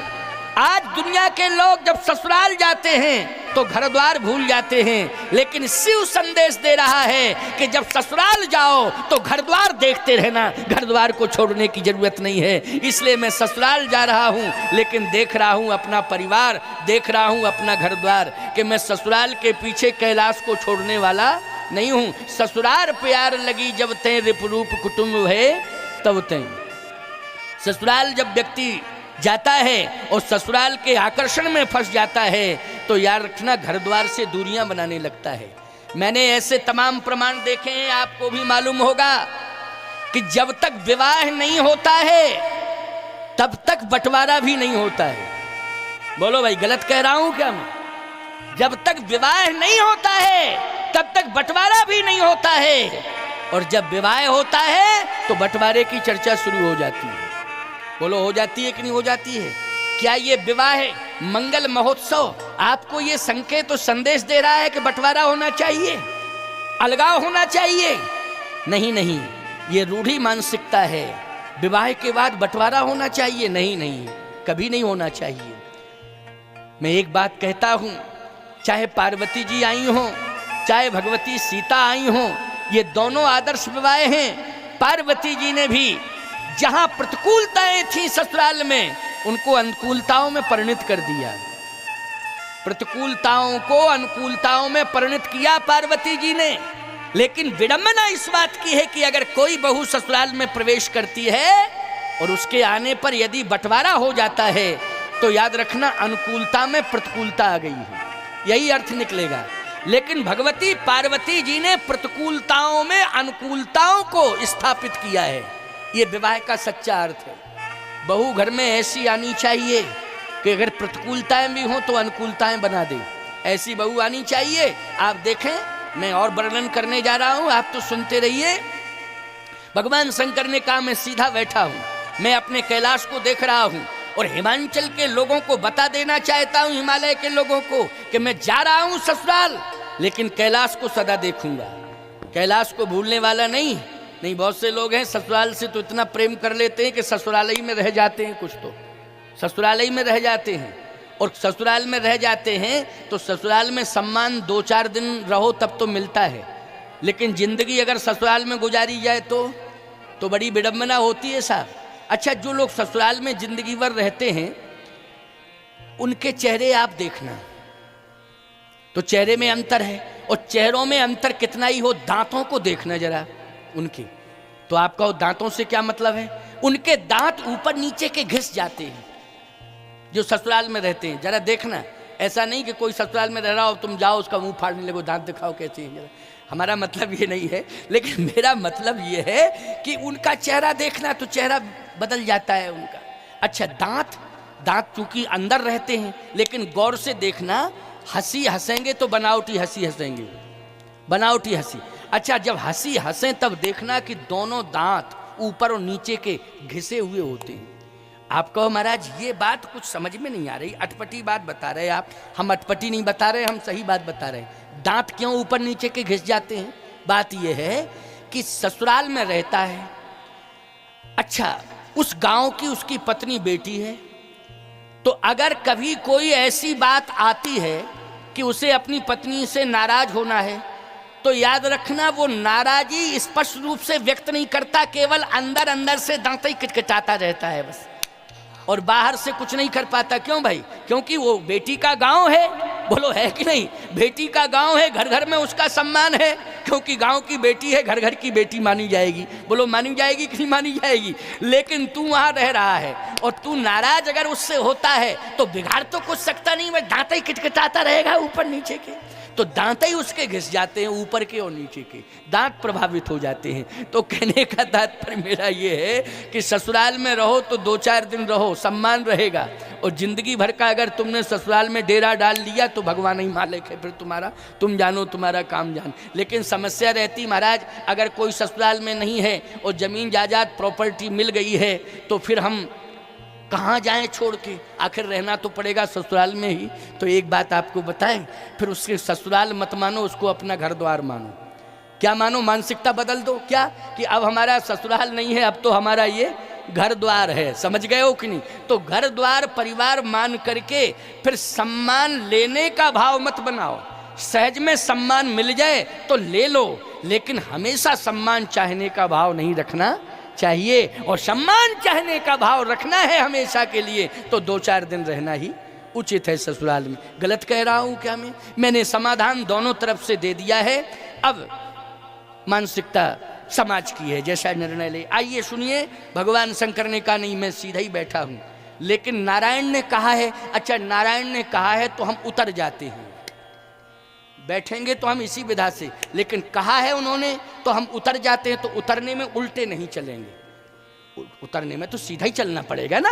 अगर बैठे रहेंगे तो हम निश्चिंत है, फिर हमारा नंदी चल रहा है, हम तो बैठे हैं। लेकिन अगर कहा है नारायण ने कि सीधा बैठना है तो बैठेंगे नहीं, हम उतर जाएंगे, तो नंदी से उतर गए तो सीधे चलने लगे। अब जैसे सीधे चलने लगे शंकर जी, अब शंकर जी के साथ गण। अब आप देखो, विचार करना जरा, बहुत बड़ी बात बता रहा हूं मैं। एक भूत ने ऐसी हरकत की, पहले लाइट बिजली की व्यवस्था नहीं थी, समझ गए हो? पहले लाइट बिजली की व्यवस्था तो नहीं थी, पहले दीपक का प्रकाश होता था। बारात आती थी तो दीपक दिखाते थे, नहीं बड़े बड़े हंडे टाइप के होते थे, मसाल जिसको कहते हैं, मसालें दिखाते थे ऐसे। तो यही व्यवस्था थी ना पुराने जमाने में, पुराने जमाने की व्यवस्था ही थी। तो जो प्रकाश की व्यवस्था की गई थी, अब भगवान शंकर के साथ में एक ऐसा शैतान भूत था कि उसने उसी तरह से ऐसा अभिनय किया कि जोर से हवा चली और सारी मशालें बुझ गई। अब वो तो भूतों का काम है, भूत ऐसा करते ही हैं काम, क्या करोगे? अगर यहाँ पर अचानक हवा चलने लगे तो लोग यही कहते भूत आ गया, भूत आ गया, भूत आ गया। लोग कहते हैं कि नहीं कहते, जैसे अचानक एकदम बवंडर कटने, बवंडर उठे, बवंडर, तो बवंडर उठता है तो एकदम उठता है कि नहीं उठता है बवंडर, और बवंडर उठता है तो उसमें इतनी जोर से हवा चलती है कि धूल ही धूल चारों तरफ दिखाई देती, तो लोग क्या कहते हैं बवंडर को, भूत है, भूत है। यहाँ भी कहते मालवा में। हाँ, तो फिर हमारी तुम्हारी भाषा एक ही जैसी है, कोई अंतर नहीं है। क्यों भाई, हम समझ रहे थे कि अंतर है, लेकिन बिल्कुल अंतर नहीं है ना, क्योंकि मालवांचल में तो हम पहले से ही आते रहे, बताया नहीं, उज्जैन से लेके रतलाम तक, उधर रतलाम से लेके मंदसौर, नीमच, इधर मेरा खूब जाना आना हुआ है। मंदसौर में बहुत गया हूँ, रतलाम भी, ये सब मालवा में ही तो आता है ना। हाँ, तो हमें बहुत मालूम है, करीब 25-30 साल से बराबर 30 साल पुराना संबंध है, तो बहुत संबंध है 30 साल। ये पहली बार आपके यहाँ आया हूँ, इस क्षेत्र में पहली बार आया हूँ, नहीं तो मैं रतलाम, मंदसौर और इधर बहुत गया हूँ, बहुत कार्यक्रम मेरे हुए हैं। तो आज सारी मशालें बुझ गई, अंधकार। अब जैसे अंधकार हुआ तो नारद जी ने कहा महाराज अब तो गड़बड़ हो गया। क्या? बोले प्रकाश की व्यवस्था ठप, पूरी ठप व्यवस्था। अब प्रकाश के देवता कौन हैं? प्रकाश के देवता सूर्य हैं। अच्छा, प्रकाश के रात्रि के देवता चंद्रमा हैं, लेकिन चंद्रमा शंकर जी के मस्तक पे, समझ गए हो कि नहीं? तो याद रखना, चंद्रमा शंकर जी के मस्तक पे है। अब जहां पर प्रकाश का पॉइंट होता है तो दूर प्रकाश जाता है, लेकिन जहां पॉइंट है वहां प्रकाश नहीं रहता है। क्यों रहता है? क्या अब प्रकाश, अब दिन में सूर्य आ नहीं सकता है, नहीं तो गलत नियम हो जाएगा। भगवान सूर्य को आदेश नहीं दे सकते कि सूर्य नहीं, विवाह का आनंद खत्म और नियम खत्म। अब प्रकाश के देवता है, रात्रि के प्रकाश के देवता चंद्रमा है, तो चंद्रमा तो शंकर जी के मस्तक पे है। भगवान नारायण ने कहा चंद्रमा अपना चमत्कार दिखाओ, प्रकाश दिखाओ। तो चंद्रमा ने जैसे ही प्रकाश दिखाया तो मस्तक पे शंकर जी के था, तो आगे गांव हिमाचल के पहाड़ तो दिखाई देवे, शंकर जी दिखाई न देवे। क्यों भाई? पर्वत तो सब दिखाई दे रहा है, लेकिन शंकर जी दिखाई नहीं दे रहे साहब। अब बताओ भाई कैसा दृश्य होगा?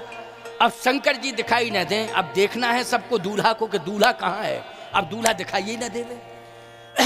एक और मुसीबत हुई, क्या कि जैसे ही चंद्रमा ने प्रकाश किया तो भूत ही भूत दिखाई दे गए, सब भूत ही भूत दिखाई दिए, यत्र तत्र सो सब भागे। ये कंडीशन हुई कि जितने भी बच्चे थे वो बच्चे इतने भयभीत हो गए कि भाग रहे हैं अपने घर द्वार की ओर और कहते हैं माताजी माताजी माताजी, पिताजी पिताजी, हाँ दीदी जी क्या है क्या है? का किवाड़ बंद करो। क्यों? कहे बारात नहीं आई है, जमराज आए हैं इस नगर में, इसलिए बंद करो, आगे निकलने की जरूरत नहीं है। जैसे ही सबके घर घर में किवाड़ बंद हो गए, सब अंदर बंद हैं, तो हिमालय में ऐसा लगा जैसे कर्फ्यू लग गया हो। कोई किसी से न मिल रहा, न जुल रहा, न देख रहे। अब देवता बैठे, बराती बने, भगवान बैठे, बराती बराती दिखाई दे रहे हैं, नगर के लोग गायब, सन्नाटा छा गया। सावधान, रो रहे हैं हिमांचल जी, आंखों में आंसू आ गए। मैंने कहा था नारद जी से कि नारद, ये विवाह सामान्य विवाह नहीं होगा, साधारण विवाह नहीं होगा, ये इस विवाह का निर्वाह हो जाए तो ये बहुत बड़ी बात है, बहुत बड़ी बात है। लेकिन लग तो नहीं रहा है कि निर्वाह होगा विवाह का। नारद जी आए, समझाया चिंता मत करो, बनाने वाला यदि कोई बिगाड़ता है तो बनाने वाला परमात्मा होता है। बोलो कौन होता है? परमात्मा होता है। परमात्मा बनाने वाला है, विश्वास करने की जरूरत है। अगर भगवान पर विश्वास करते हो, भगवान व्यवस्थापक हैं, तो भगवान सब बनाएगा, चिंता करने की जरूरत नहीं है। भगवान ने उसी समय शंकर जी से कहा, बोले बाबा बहुत हो गया, अब भूतों से कहो कि अपना नाटक बाहर ही करें।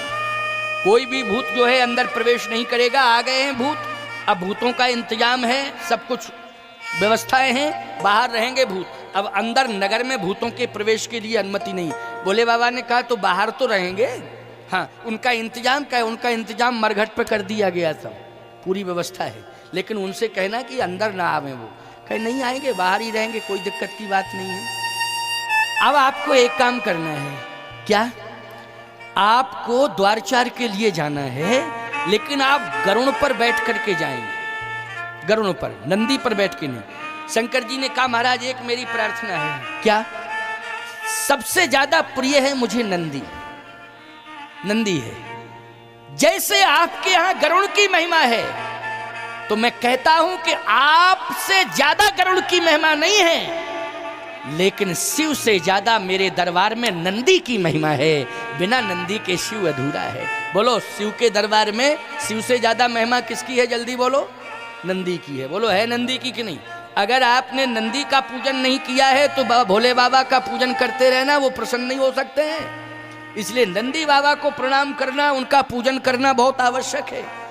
भगवान शंकर ने कहा कि नंदी के बिना तो मैं नहीं रह सकता हूं, क्षमा मांग रहा हूं आपसे। तो नंदी के बिना नहीं रह सकते हो, लेकिन जाना, परंतु एक काम करो। क्या? नंदी के ऊपर बैठ के चले जाओ। जैसे भूतों को अलग कर दिया है, ऐसे ही ये सांप आप जितने भी डाले हो, इनके लिए भी हिमालय की गुफाएं हैं, उनमें जगह दे देता हूँ। ये हिमालय की गुफाओं में तुम्हारे जितने सर्प हैं वो सब प्रवेश कर जाएं। इसके बाद विवाह के बाद इनको ले जाना। भगवान शंकर ने कहा, ये तो मेरा श्रृंगार है, ये मेरा श्रृंगार है। और श्रृंगारहीन दूल्हा अगर किसी के दरवाजे पर जाए तो बोलो वो दूल्हा नहीं माना जाता है। ये मेरा श्रृंगार है, तो कहे ये श्रृंगार है, लेकिन ये श्रृंगार में शरारत भी है। मान लीजिए कोई सर्प ने शरारत कर दी और कहीं किसी के ऊपर आक्रमण कर दिया तो गड़बड़ हो जाएगा। भगवान शंकर ने कहा, अनुशासन मेरा है, इसमें कोई शक नहीं, अनुशासन मेरा है। बोलो भाई, सर्प पर, विषैले जीव पर यदि अनुशासन कोई दे सकता है तो भगवान शिव। बोलो, कौन दे सकता है? भगवान शिव। शिव जैसा शक्तिशाली अनुशासन देने में भी महान कोई दूसरा नहीं है। भगवान शिव ने कहा कि कोई भी सर्प इधर उधर नहीं जा सकता है, अनुशासित रहेगा, आप चिंता मत करें। ठीक है, हमें विश्वास है, लेकिन ध्यान रखना इस, हाँ ध्यान पूरा पूरा है। और जैसे ही भगवान शंकर पहुंचे तो नगर की जितनी भी संभ्रांत महिलाएं थीं वो सब दरवाजे पर हैं, पूजन के लिए तैयार खड़ी हैं। स्वयं मैना जी पूजन की थाली लेकर के आ गई। भगवान शिव जैसे पहुंचते हैं तो विचार करना, वहां पर प्रकाश पर्याप्त नहीं था, प्रकाश पर्याप्त नहीं था। और जब प्रकाश पर्याप्त नहीं था तो भगवान शंकर ने कहा कि चिंता मत करो, प्रकाश की व्यवस्था मेरे हाथ में है। चंद्रमा फैल है, क्योंकि चंद्रमा प्रकाश तो देता है, लेकिन प्रकाश देगा तो सब सामने वाले दिखाई देंगे, स्वयं मैं दिखाई नहीं दूंगा। लेकिन प्रकाश चंद्रमा तो देगा ही देगा। लेकिन मणिहारे सर्प से कहा कि तू एक काम करना, तू अपना मणि का प्रकाश दे वो चारों तरफ। तो सर्प में क्या है, घूमने की क्षमता है। जैसे हैलोजन एक जगह लगाओगे तो एक ही जगह रहेगी, घूमेगी नहीं वो। लेकिन भगवान शंकर के पास मणिहारा सर्प है जो सिर के ऊपर है। याद रखना, शंकर जी ने कहा कि तू अपना प्रभाव दिखा, चारों तरफ प्रकाश कर दे। और जैसे ही मणिहारे सर्प ने अपना फन फुलाया और मणि का प्रकाश किया तो सर्प ही सर्प दिखाई दिए महिलाओं को। तो महिलाएं भागी और स्वयं मैना जी थाली पटक के भागी मैना जी। अब आप विचार करना, बुद्धिजीवी हो, जैसे ही मैना जी ने थाली फेंक दी और महिलाएं सब भागने लगी। अब समस्या खड़ी हो गई। क्या समस्या खड़ी हुई? विचार करना। मैना जी ने पार्वती को गोद में ले लिया और पार्वती को गोद में लेकर के मैना रोने लगी। मैना जी रोते रोते क्या कह रही है, नारद मैंने तुम्हारा क्या बिगाड़ा था जो तुमने मेरी बेटी को ये दुर्दिन देखने के लिए ऐसी स्थिति से जोड़ दिया है कि शिव के साथ मेरी बेटी का विवाह होगा तो जिंदगी भर मेरी बेटी किस तरह से भयभीत रहेगी, सर्पों के बीच में रहेगी। और मेरी बेटी सर्पों के बीच में रहेगी तो कैसे जिंदगी का गुजारा करेगी, कैसे मेरी बेटी रह सकती है। नारद तुमने क्या किया ये?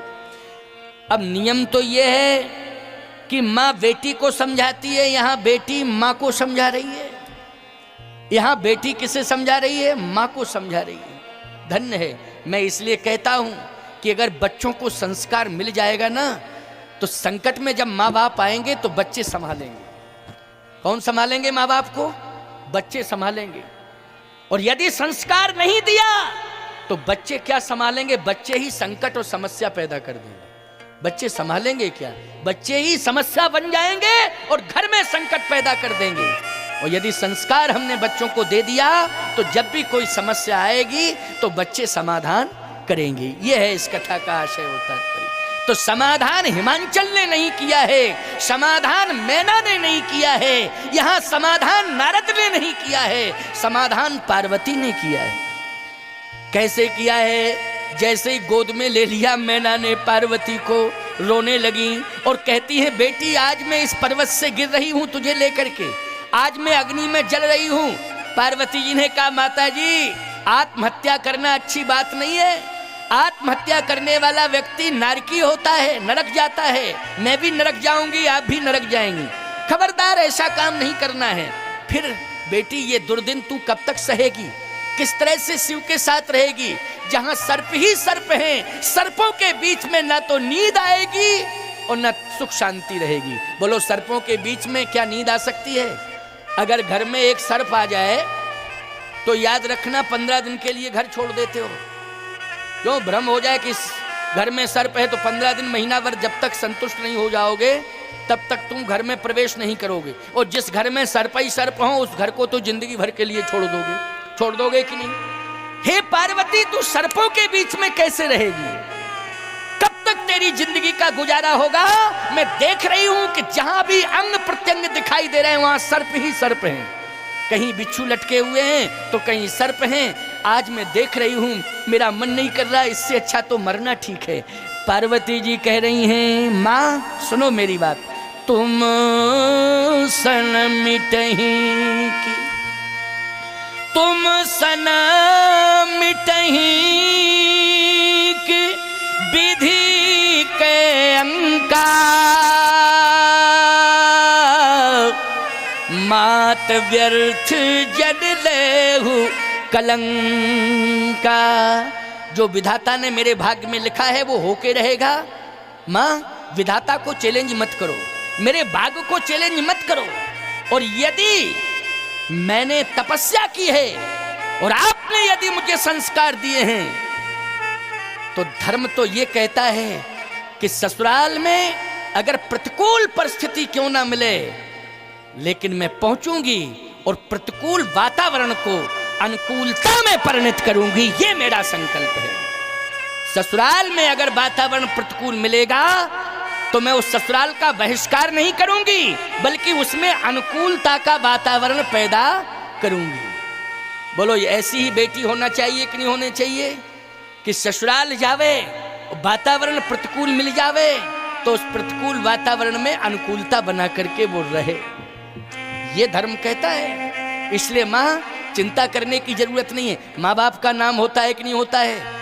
अगर प्रतिकूल वातावरण में अनुकूलता का वातावरण पैदा कर रही है आपकी बेटी तो बोलो किसका नाम होता है? माँ बाप का नाम होता है। धन्य है ऐसे माता पिता जो बेटी को ऐसे संस्कार दिए हैं कि वातावरण अच्छा नहीं है लेकिन वातावरण को धीरे धीरे अच्छा बना रही है, वातावरण को धीरे धीरे अच्छा बना रही है। तो बोलो नाम किसका होता है? नाम माता पिता का होता है। और माता पिता का ही नाम नहीं होता है, जिस गांव से आई है उस गांव का भी नाम होता है। उस गांव के लोगों को गौरव मिलता है, उस गांव के लोगों की प्रशंसा होती है। इसलिए आज पार्वती जी ने समझाया माँ मैना को चिंता करने की जरूरत नहीं है, मेरे भाग्य में यही लिखा है। और मेरे गुरुदेव ने बताया है जोगी जटिल अकाम नगन अमंगल भेष अस्वामी यही काम मिले परिहस्तस रेख। जब मेरे भाग्य में ऐसा पति है तो वो मेरे भाग्य में है तो मिलेगा मुझे। और माँ आप कहती हो सर्पों के बीच में रहूंगी, मैं रहूंगी, निश्चित रूप से रहूंगी। बेटी भय नहीं लगेगा? नहीं नहीं माँ, जब मैं भाव लेकर के जाऊंगी तो भय वहां रहता नहीं है। याद रखना जब भाव अगर आपका अच्छा है तो कहीं भय नहीं है, और भाव यदि आपके जीवन में नहीं है तो अच्छी जगह में भी भय लगता है। बहुत से लोग मंदिर नहीं जाते हैं, क्यों? बोले वहां हमको डर लगता है। क्यों लगता है डर? बोले जंगल बहुत है। क्यों कहते कि नहीं है? जंगल बहुत है, बहुत घना जंगल है, हमको तो डर लगता है। इसका मतलब क्या है? भाव नहीं है, इसलिए भय है। और सावधानी से सुनना मेरी बात को, जिनमें भाव होता है उनको कभी भय नहीं लगता है। वो दिन की बात छोड़ो, रात में चले जाते हैं मंदिर में, बोलो वो मंदिर की चौखट पर माथा पटक देते हैं अपना रात्रि में। इसलिए भाव लेकर के जा रही हूँ, संस्कार लेकर के जाऊंगी मैं। आपको चिंता नहीं करना है, आपको डरने की जरूरत नहीं है, आपको चिंता मुक्त होकर के मेरा विवाह करना है, मेरी प्रार्थना है। समझाया है किसने? पार्वती जी ने समझाया, बेटी ने माँ को समझाया है। हे माँ, आपको अगर थोड़ा परीक्षण करना है तो जिसके साथ मेरा विवाह हो रहा है उसके विचार सुन लीजिए, उसके सुन लीजिए विचार। अभी तो मेरे विचार सुने हैं ना, जिसके साथ मेरा विवाह हो रहा है जरा उसके विचार सुन लीजिए। अच्छा, उसके विचार क्या है? अभी सुनवाती हूँ। याद रखना, नारद जी उसी समय आ गए, क्योंकि गुरु का स्मरण जब किया जाएगा तो गुरु प्रकट हो जाता है, याद रखना। अथवा गुरु शरीर से प्रकट नहीं होता है तो गुरु का ज्ञान प्रकट हो जाता है, गुरु के विचार प्रकट हो जाते हैं। बोलो हो जाते हैं कि नहीं? जैसे हमने प्रार्थना की, गुरुर् ब्रह्मा गुरुर् विष्णु गुरुर्देवो महेश्वरा गुरुर् साक्षात परब्रह्म तस्मै श्री गुरुवे नमः। तो ईमानदारी से बताओ, गुरु का ज्ञान प्रकट हो जाएगा कि नहीं हो जाएगा? गुरु स्थूल शरीर से भले ही प्रकट ना हो, लेकिन गुरुदेव का अगर हमने स्मरण किया है तो गुरुदेव का ज्ञान प्रकट हो जाता है, हो जाता है ना। तो गुरु कौन है पार्वती जी के? कौन है गुरु? नारद जी, है ना। देखो भाई, मैं तुमसे पूछ लेता हूँ, इसलिए पूछ लेता हूँ कि हम सुना रहे हैं, तुम सुन भी रहे हो कि नहीं सुन रहे हो, कि खाली मैं सुना ही रहा हूँ, लेकिन नहीं, तुम लोग सुन रहे हो और बढ़िया सुन रहे हो, सचेत होकर के सुन रहे हो, है ना। जैसे ही गुरुदेव का स्मरण किया पार्वती जी ने, उसी समय नारद जी प्रकट हो गए। जैसे ही नारद जी प्रकट हुए, प्रार्थना कर रही हैं पार्वती जी, गुरुदेव, हाँ, मेरी मां बहुत भयभीत है। विवाह के पहले, परिणय बंधन में बंधने के पहले यदि मां बाप भयभीत हो जाएं, तो निश्चित रूप से वो विवाह सफल नहीं माना जाता है। आप कृपा करके भगवान से प्रार्थना करिए, शिव जी से, कि वो अपने विचार प्रकट करें, और आप प्रश्न करेंगे उत्तर वो देंगे।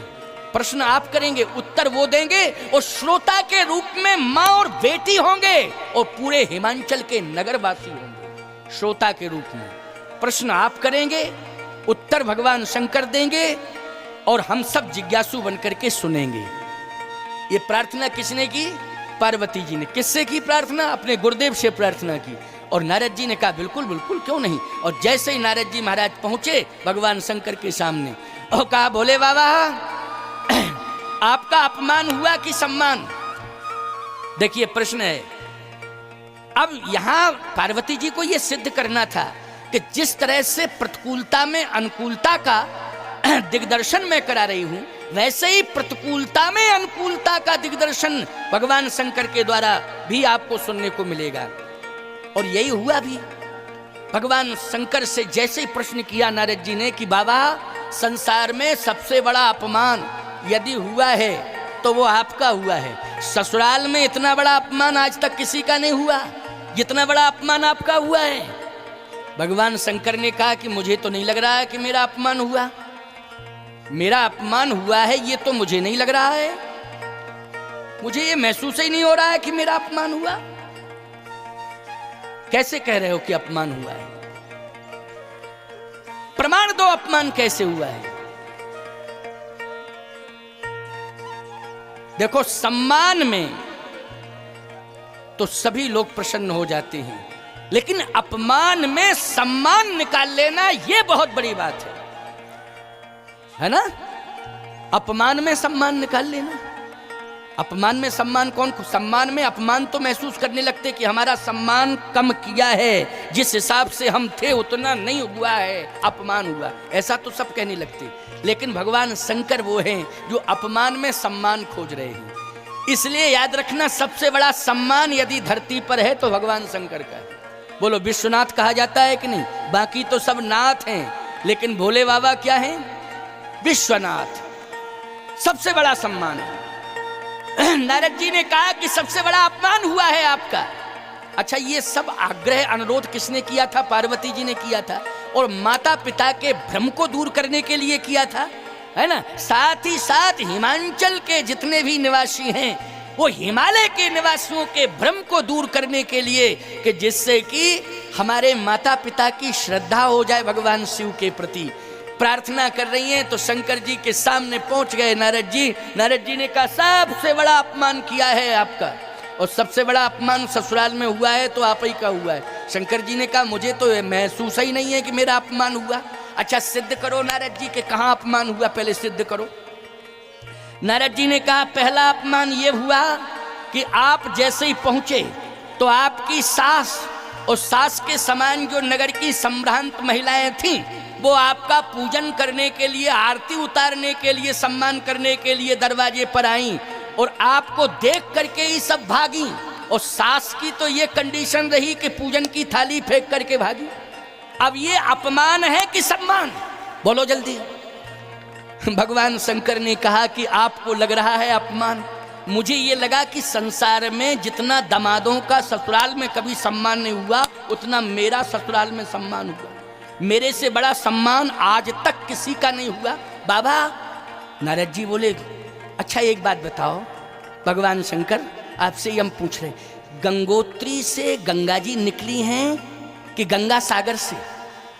गंगा सागर में तो गंगा समाहित हुई हैं, लेकिन आप गंगा सागर से गंगा को प्रकट कर रहे हो, गंगोत्री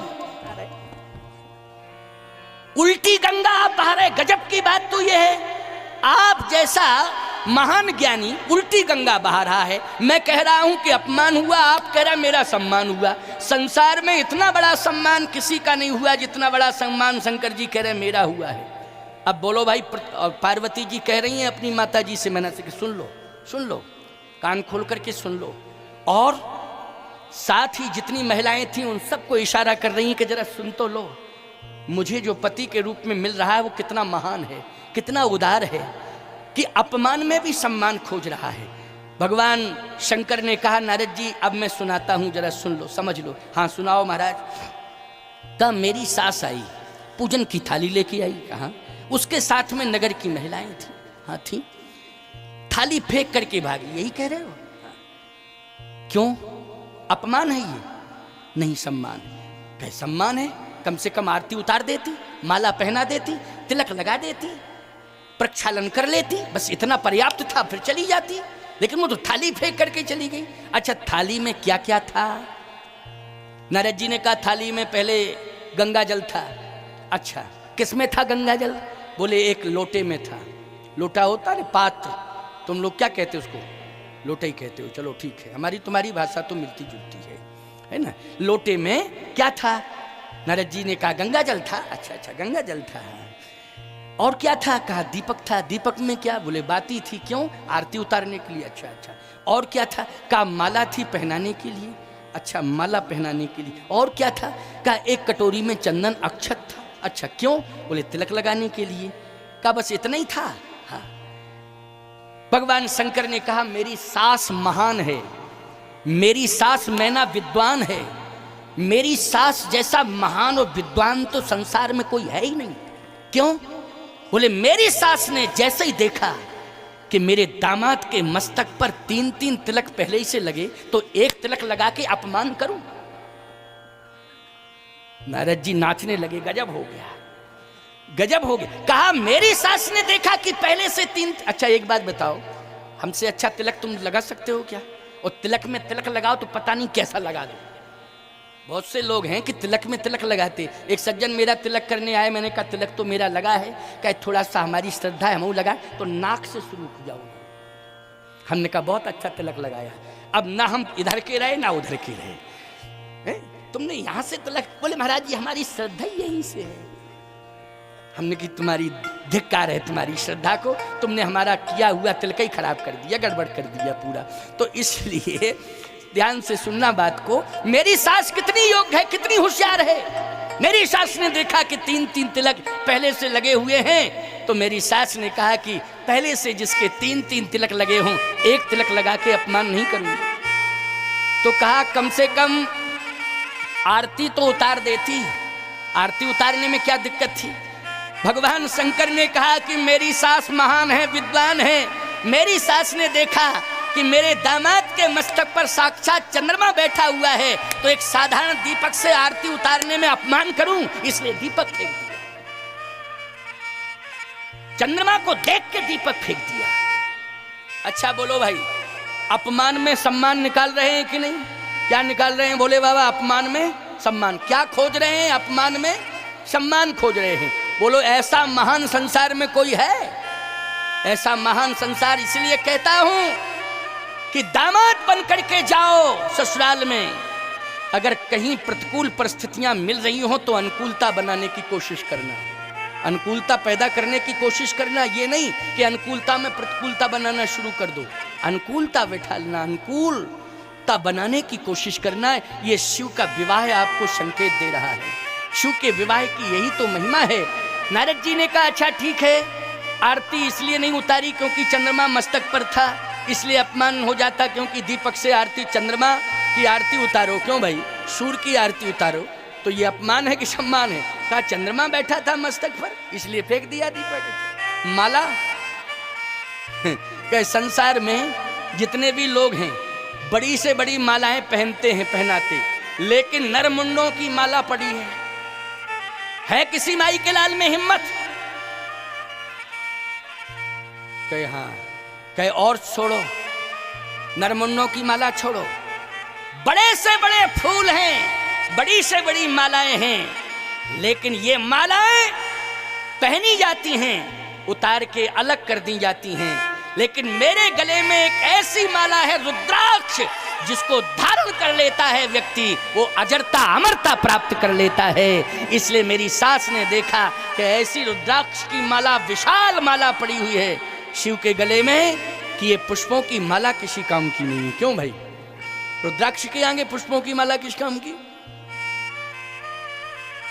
अच्छा, इसलिए माला नहीं पहनाई। तो कहा गंगा जल से चरण तो धो लेती है। कहा मेरी सास ने देखा कि जब मेरे दामाद के मस्तकई पर गंगा जी बैठी हैं तो एक लोटा जल, गंगा जल दिखा के अपमान करें।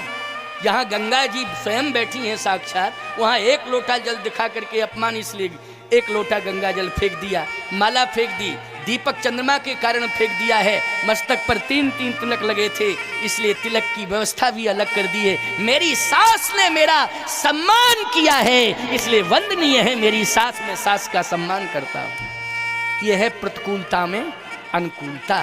भगवान शंकर ने जैसे ही कहा तो पार्वती जी ने कहा माता जी सुन लो, अब समझ लो, मैं भी अनुकूलता बनाने के लिए जा रही हूं। कहां? ससुराल में। और मेरा पति ससुराल में आया है, वो भी प्रतिकूलता में अनुकूलता बना रहा है, और मैं ससुराल जाऊंगी तो मैं भी प्रतिकूलता में अनुकूलता बनाऊंगी। देखो दोनों ने अनुकूलता बनाई कि नहीं बनाई? वर अपनी ससुराल में अनुकूलता बनावे और वधू अपनी ससुराल में अनुकूलता बनावे। बोलो दोनों को अनुकूलता, तब शिव परिवार माना जाएगा। तब कौन सा परिवार माना जाएगा? शिव परिवार। अच्छा ईमानदारी से बताओ, किसी के परिवार की पूजा होती, शिव परिवार की पूजा होती है? जहाँ जहाँ मंदिरों में शिव परिवार है वहाँ पूजा होती है कि नहीं होती है? और किसी के परिवार की पूजा होती हो तो बता दो जरा, बताओ। लेकिन शिव परिवार की पूजा होती है। क्यों होती है पूजा? क्योंकि इन दोनों ने, पार्वती ने अपनी ससुराल में अनुकूलता बनाई और शंकर जी ने अपनी ससुराल में अनुकूलता बनाई। दोनों ने अनुकूलता, इसलिए शिव परिवार महान परिवार है। बोलो है कि नहीं? कैसा परिवार है? महान परिवार है। इसलिए मैं आज आदर्श की बात कर रहा हूं, शिक्षा दे रहा हूं कि शिव परिवार जैसा तुम्हारा परिवार है, तभी कल्याण है, तभी सम्मान है। हर जगह सम्मान ही सम्मान रहेगा। अब विवाह का वो समय, वरण का वो समय आ गया।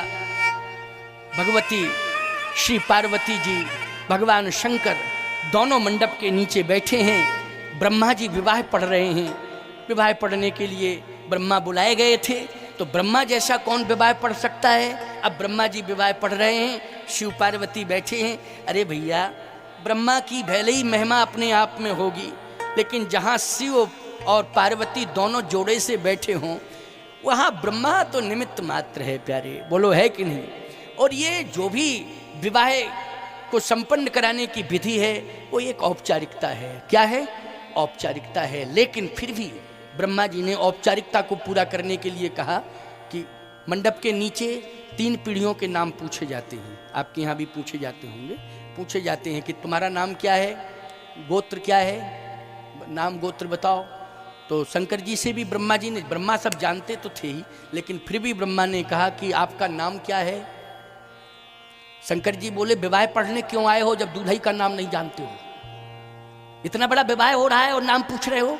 ब्रह्मा जी बोले एक नाम हो तो अलग बात है, अनेक नाम है। कोई भोले कहता है, कोई जटाशंकर कहता है, कोई हर हर शंकर कहता है, कोई महाकाल कहता है। क्यों भाई?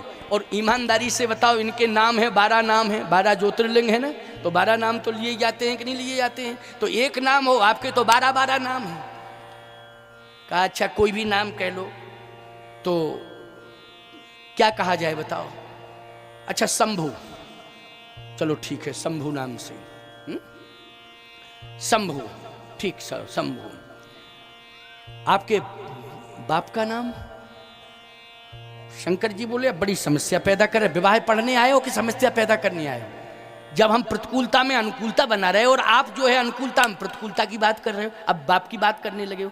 चलो कोई बात नहीं है, बाप आप ही बन जाओ, क्योंकि विवाह पढ़ रहे हो तो कोई दिक्कत की बात नहीं है। जो विवाह पढ़ता है वो पूज्य होता है, क्यों भाई? होता है कि नहीं होता है? आप बाप बन जाओ, झंझट की बात मत करो।